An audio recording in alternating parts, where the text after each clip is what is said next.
Mesdames, Mesdemoiselles, Messieurs, bonsoir ou bonjour en fonction de l'endroit où vous allez visionner ce nouveau JT de l'or. Alors ce JT, nous allons le consacrer d'une part à une information, un article du magazine Capital qui a été réalisé sur l'or. C'est suffisamment notable pour justement le mettre en avant. Nous allons consacrer un grand moment pour discuter et parler de toutes ces cartes de paiement adossées à l'or, qui est un vrai sujet dont beaucoup de passionnés des métaux précieux parlent. Et puis, nous terminerons évidemment cette édition, comme toutes les semaines, par une analyse très rapide du graphique de l'évolution des cours de l'or. Alors, passons tout de suite à cet article de Capital, très intéressant. 3 bonnes raisons de miser sur l'or. Alors, pourquoi c'est très intéressant ? Parce que traditionnellement, la grande presse, la presse dite mainstream, parle peu de l'or, parle peu des métaux précieux. Quand elle en parle plutôt généralement de manière assez négative, avec des arguments du type l'or ne rapporte rien, etc., etc. Et donc là, c'est un article qui est plutôt positif. Alors, c'est pour vous résumer ces 3 bonnes raisons. Tout d'abord, c'est évidemment le retour des risques géopolitiques. Enfin, ça, c'est quelque chose qu'on chronique de manière régulière dans le JT de l'or. Donc, c'est quelque chose sur lequel dont vous êtes informé. Vous en êtes d'autant plus informé si jamais vous suivez mon site insolentiae.com où tous les jours je reviens sur cette actualité géopolitique dès que l'actualité l'exige, dès que les sujets l'exigent, dès que les thématiques l'exigent ou peuvent avoir un impact financier, bien évidemment, dès que ça peut concerner l'économie, j'en parle. C'était le cas de la Corée ou ce genre de choses, puisqu'évidemment, ça va venir directement influer sur les dynamiques que l'on peut trouver sur les cours de l'or. Donc ça, le premier élément et la première bonne raison d'investir sur l'or, d'après le journal Capital, c'est évidemment la géopolitique. La deuxième bonne raison, c'est la volonté manifestée par Donald Trump d'exiger de la Fed, qui est la banque centrale américaine, une politique monétaire qui soit beaucoup plus expansionniste. Donc, globalement, Donald Trump, lui, voudra un dollar plus faible pour favoriser les exportations américaines, pour favoriser la compétitivité américaine et réduire également les importations. Donc, si vous voulez, ça veut dire quoi? Ça veut dire qu'on est dans une notion de politique accommodante. Et quand on est dans une notion de politique monétaire accommodante, ça veut dire moins de valeur pour la monnaie, plus de monnaie, de cette monnaie en circulation, donc plus de dollars en circulation. Donc, évidemment, une appréciation moins importante par tête de monnaie, par tête de PIB, donc par dollar existant. Le dollar vaut moins, si le dollar vaut moins, l'or vaut plus. C'est ce mécanisme-là qu'on appelle la valeur refuge. Donc évidemment, si j'ai beaucoup de dollars, eh bien l'or va s'apprécier en dollars. Il faudra plus de dollars pour la même quantité d'or. Finalement, est-ce que c'est l'or qui s'apprécie ou le dollar qui baisse? Vous voyez bien que dans cette logique-là, on serait plutôt dans une baisse du dollar plus que dans une appréciation de l'or, même si techniquement, quand vous êtes détenteur d'or, si le dollar se déprécie, ça veut dire que chaque quantité d'or va vous donner un plus grand nombre de dollars. Bon, un jour, je ferai une vidéo de l'écho par le pauvre consacrée à ce type de sujet monétaire parce que c'est passionnant et que souvent, en fait, on raisonne un petit peu à l'envers. Mais ce n'est pas la plus grande raison pour Capital, ce n'est pas d'acheter de l'or et de se repositionner sur l'or. La troisième et la plus grosse et la plus importante raison, c'est ce qui se passe en Inde, puisqu'en Inde, il y a eu un chaos monétaire, il y a eu une réforme monétaire, ils ont démonétisé un certain nombre de billets, ils ont pris les gens totalement au dépourvu avec des queues absolument considérable où tout le monde devait ramener ces billets qui du jour au lendemain n'avaient plus cours légal pour faire soi-disant la chasse au travail au noir en Inde et à l'argent mal acquis. Bon, finalement, ça n'a pas donné grand-chose côté lutte contre la corruption et contre le blanchiment et contre le travail au noir. En revanche, ça a semé une très belle pagaille économique et donc l'or qui est traditionnellement un énorme acheteur d'or sur le marché international parce que culturellement notamment quand les femmes se marient, elles ont une dot, et cette dot, elle est constituée par de l'or et pas par des billets en roupies indiennes dont la valeur n'est jamais très garantie quand on en est détenteur. Donc évidemment, les Indiens, ils ne sont pas bêtes, ils préfèrent avoir de l'or sonnant et trébuchant plutôt que du papier-monnaie qui risque de se démonétiser soit du jour au lendemain par une décision politique, soit évidemment de se démonétiser par des phénomènes d'inflation plus ou moins maîtrisés. Résultat des courses, pendant plusieurs mois, l'Inde a été absente du marché de l'or parce que l'économie a été extrêmement perturbée. Et aujourd'hui, l'Inde revient de manière considérable. Alors, juste pour vous donner un pourcentage de hausse, c'est plus 583% d'achat d'or au mois de mars 2017 versus le mois de mars 2016 d'il y a un an, avec plus de 230 tonnes. Donc ce sont des choses, ce sont des mouvements et des montants absolument considérables. Donc voilà la dernière bonne raison pour le magazine Capital, qui est quand même un grand magazine, grand public, d'investir et de miser sur l'or. On va passer maintenant à ce grand sujet qui concerne les cartes adossées à l'or. Alors évidemment, je n'en citerai aucune pour des raisons bassement juridiques et légales, mais ce que je vais vous dire, ce sont des considérations d'ordre général qui globalement s'appliquent pour toutes les entreprises qui proposent ce genre de carte. Alors, est-ce que ce genre de carte, c'est une arnaque? Non. Est-ce que ce genre de carte, c'est bien? Eh bien non plus. Et au-delà de l'affirmation, je vais essayer de vous démontrer pourquoi je considère que c'est beaucoup plus du marketing qu'une approche pertinente dans une optique, attention, de sauvegarde de son patrimoine.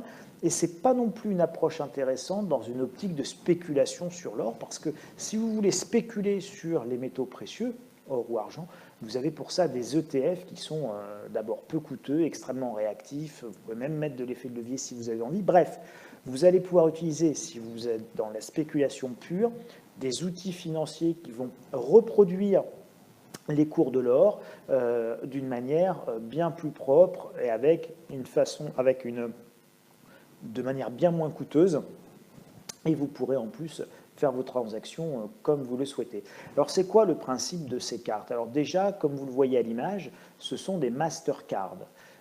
Vous ne trouverez pas de cartes de ce type aujourd'hui adossées au système Visa. Vous ne trouverez que des Mastercard. Mastercard, c'est quoi? C'est un système qui est anglo-saxon. Et les Mastercard sont émises en l'espèce. Nous aussi, certains établissements français émettent des Mastercard, mais en complément des visas. Mais là, nous parlons de cartes adossées à l'or qui sont des Mastercard. Ça veut dire quoi? Ça veut dire que derrière, vous avez des établissements de paiement. Ces établissements de paiement, qui ne sont pas des banques, attention, mais ce sont des établissements de paiement tout de même, qui émettent ces cartes pour le compte de tiers, la société Tartampion, la société Tartampionne, la société Dugenou, la société Durand, Dupont, etc. Ces cartes-là sont émises par ces établissements de paiement qui sont généralement, pour ne pas dire exclusivement, des établissements de paiement anglo-saxons. Pour le moment, aujourd'hui, vous ne trouvez pas d'établissements de paiement, par exemple français ou allemand, faisant ce genre de choses. Attention, vous dites je veux acheter de l'or, et en fait, vous vous retrouvez en cheville à acheter une carte à un établissement de paiement. Un établissement de paiement, c'est quoi? Eh bien, c'est une entité financière qui relève, en France par exemple, qui relèverait de ce qu'on appelle l'AMF, qui est l'autorité des marchés financiers. D'accord? Ça relève des autorités de tutelle. C'est-à-dire que vous et moi, demain, si on veut être établissement de paiement, évidemment, on n'a pas le droit. Enfin, il y a plein de règles à respecter pour pouvoir devenir établissement de paiement. Vous devez donc comprendre que vous repartez dans le cycle bancaire, dans le cycle des institutions financières qui sont régulées. Ça veut dire qu'à un moment donné, si demain, comme ça a été le cas à Chypre ou en Grèce, les autorités de tutelle disent on coupe toutes les cartes bleues, les établissements de paiement, évidemment, vont couper l'accès à toutes les cartes bleues. Donc je rappelle, on achète de l'or pour débancariser et pour se prémunir d'un risque systémique sur le système financier. Acheter de l'or via une carte adossée à l'or, qui est en réalité une carte émise par un établissement de paiement qui est en plein dans le système financier, techniquement, ce n'est pas extrêmement pertinent en termes de logique. Et j'espère que vous commencez à comprendre. Mais si ce n'est pas au niveau des établissements de paiement que les autorités de tutelle coupent le robinet, parce que vous avez, mettons, un établissement de paiement anglais ou un établissement de paiement américain, et que vous êtes en France, on couperait, mettons, les robinets en France, mais on ne couperait pas les robinets des établissements de paiement en Angleterre ou aux États-Unis. Vous allez dire, super, youpi, tralala, moi, grâce à ma carte, je peux quand même continuer à fonctionner. Oui, alors ça, c'est bienvenu dans le monde des bisounours. La réalité, c'est que si vous vous référez à l'exemple grec ou à l'exemple chypriote, il y a deux manières de couper les robinets directement auprès des banques, des institutions financières, des établissements de paiement de manière générale. Mais donc ça, c'est on coupe le robinet à la source.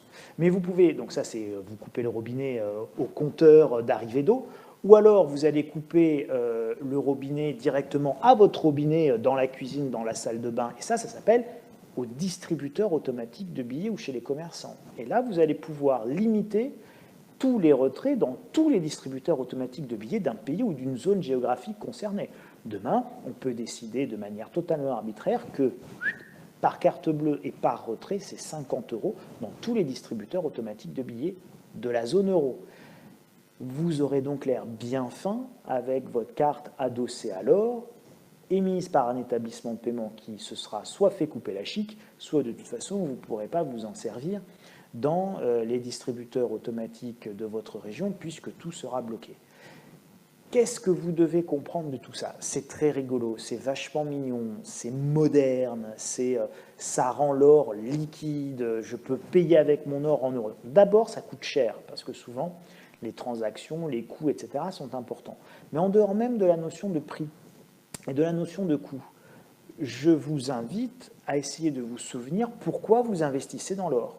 Et il y a deux raisons pour investir dans l'or. Soit on spécule sur l'or, comme on peut spéculer sur n'importe quelle matière ou n'importe quel actif, qu'il soit boursier, agricole, bref, on spécule, on dit aujourd'hui je pense que ça va monter, je me positionne dessus, j'achète un tracker, j'achète un ETF, via mon compte titre, je négocie ça à la milliseconde de mon ordinateur et directement via mon interface bancaire, etc., etc.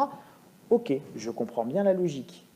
Ou alors, on achète de l'or non pas pour spéculer, mais pour s'assurer. Et si on achète l'or pour s'assurer, il est évident que dématérialiser l'or pour le mettre dans un établissement de paiement qui peut se faire bloquer et ne plus y avoir accès, parce qu'en réalité, finalement, de cette manière-là, on n'a plus accès à son or, on l'a totalement dématérialisé, je ne vois pas trop l'intérêt et je ne vois pas comment c'est compatible avec l'idée de cette assurance ultime et de cette débancarisation.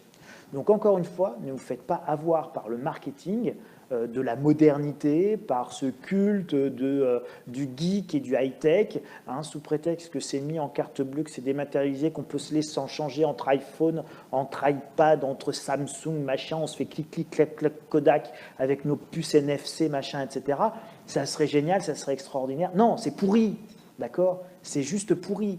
C'est juste pourri dans une optique, encore une fois, assurantielle et d'assurance ultime de votre patrimoine. Si vous voulez spéculer, à ce moment-là, spéculez pleinement. Donc, cette carte ou ces systèmes de cartes prépayées, enfin, qui sont des cartes prépaid en fait, dans la typologie du classement de ce genre de produit, mais ces cartes où on adosse soi-disant de l'or physique que bien souvent vous ne toucherez jamais, que vous ne pourrez pas vous faire livrer et qui va vous coûter relativement cher, ça n'a pas beaucoup de sens. Donc, comment on s'assure avec de l'or physique? Eh bien, on s'assure avec de l'or physique en pouvant l'en disposer physiquement chez soi, tout simplement. Voilà, tout le reste, c'est de la littérature. Donc, évidemment, pour des sommes très importantes, on va plutôt privilégier des modes de conservation qui peuvent être en coffre, idéalement des coffres de tiers. Si celui qui vous conserve votre or n'a pas la clé, c'est quand même mieux. Mais au-delà de ça, il faut que ce soit livrable, il faut que vous puissiez en prendre possession. Voilà, et pour les montants plus faibles, évidemment, n'hésitez jamais à détenir physiquement cet or. C'est quand même finalement, si tout s'effondre,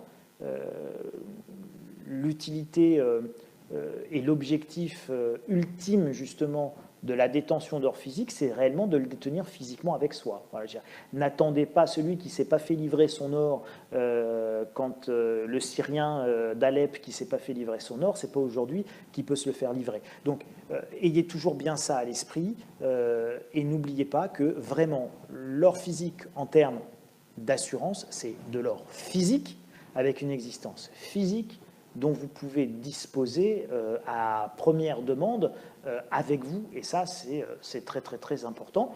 Et donc ne vous faites pas avoir par toutes ces illusions marketing qui ne restent que des illusions marketing, et de vous à moi, tout ça c'est totalement du vent. Voilà, donc c'est très mignon, c'est très rigolo, c'est très sexy. Si ça vous amuse, allez-y, vous risquez pas forcément grand chose. Quoique, et je pense que j'en parlerai un jour dans l'une de mes lettres stratégies, mais uniquement pour mes abonnés et de manière un petit peu confidentielle, mais il y en a pour qui il peut y avoir des risques bien spécifiques. Voilà sur ce que je voulais vous dire justement sur ces systèmes de cartes adossées à l'or.